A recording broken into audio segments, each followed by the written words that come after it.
It's crispy, it's juicy, it's cast iron kale.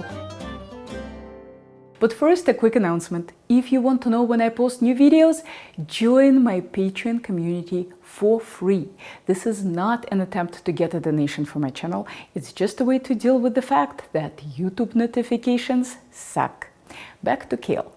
There is a reason why it is the butt of many health food jokes.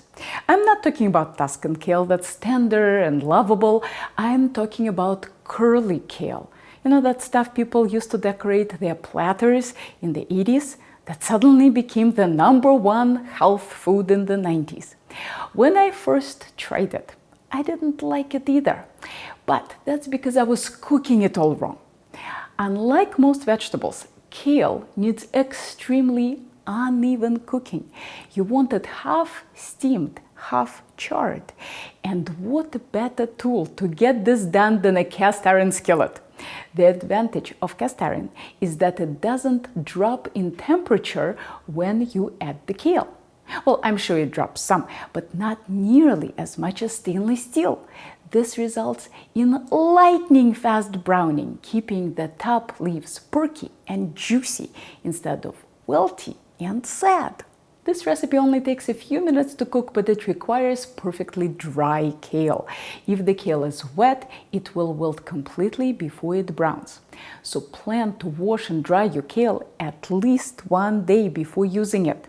Roll it up in a dry paper towel, put it into an airtight container, and store in the fridge for at least 1 day to allow the remaining water to evaporate and absorb into the towel.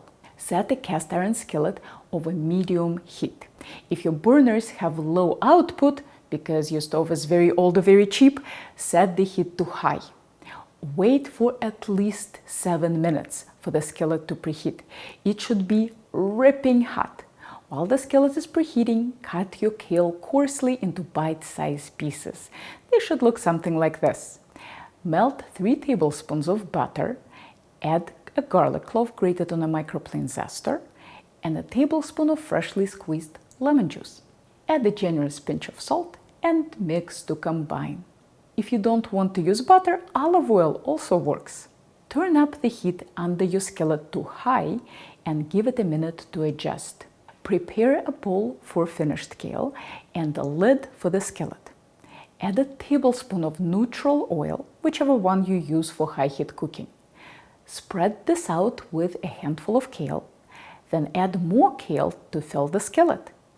Only add enough kale to fill the skillet to the top without compressing.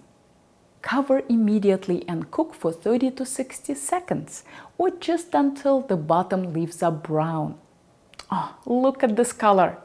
Stir your kale, sprinkle with a little salt, cover, and cook for another 20 seconds or just until all the leaves are emerald green and no longer gray. Remove the kale to the bowl and repeat with the remaining kale. The amount of oil and the number of batches will depend on the size of your skillet and the amount of kale. Once all the kale is cooked, add the garlic butter. I don't know what I was doing with this dainty spoon. It's faster to just dump the whole thing in. Stir, taste, and adjust with more olive oil, lemon, and salt. This kale is good both hot and at room temperature. If you want to serve it hot, only cook it when the rest of your meal is ready. It cools off rather fast. If you're cooking kale in batches, your cast iron skillet might get a sticky, oily residue by the end of cooking. The best way to remove it is to cool the skillet for about 20 minutes, then add a bit more oil and some cheap salt and scrub it with a paper towel. Then wash and dry as usual. If you don't have a cast iron skillet, a stainless steel skillet also works, but it doesn't brown as quickly and allows the kale to wilt a bit more. If you're using a stainless steel skillet, do not heat it empty nearly as long to prevent it from warping. To better understand how to preheat different skillet types, check out the video in the description below. Here are more very detailed culinary tutorials for you to check out, and if you are ever in the Boston area, maybe I'll see you in one of my classes.